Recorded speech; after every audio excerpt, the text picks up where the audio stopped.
Be honest. That's the nicest pen of roping steers you've ever seen in your life, isn't it? We have 45 steers and maybe a few heifers for sale here. They are purebred corrientes, and they're all out of registered stock. They're as fresh as they get. Never had a rope on them. They're all strong, healthy, and ready to rope today. We've been raising purebred corriente cattle for quite a few years now, and learned a thing or two. Started to work out some of the kinks. And these cattle are good cattle. Unlike some corriente breeders, we rope ourselves, and we put on ropings. So we need the cattle to rope good as well as look good. There's basically two major gripes about native-raised corrientes. Number one, they're just too young when you start roping them because they're fed too good.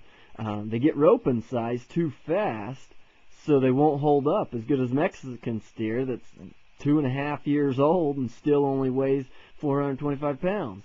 So what we've done is we send our cattle to the desert country of southern Utah and northern Arizona.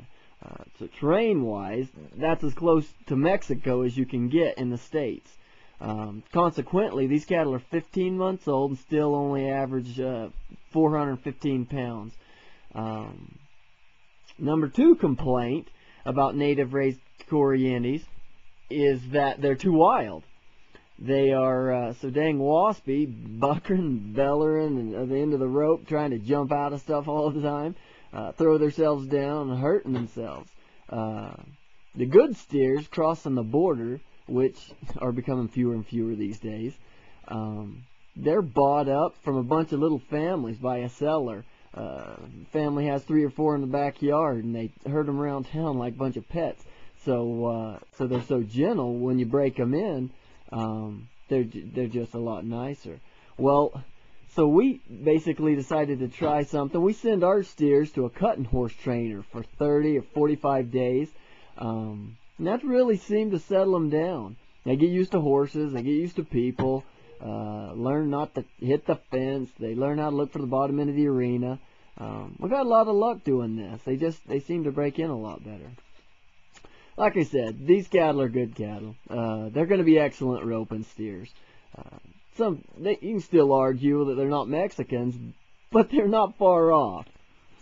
And besides, now with the new Cool program, that countries of origin label, true Mexicans are harder to get rid of, and you won't get nearly as much money out of them when you go to sell them. So whether you're a producer looking for a big pen of steers or just want 6 or 7 for the backyard to practice on, give me a call. I'll hook you up.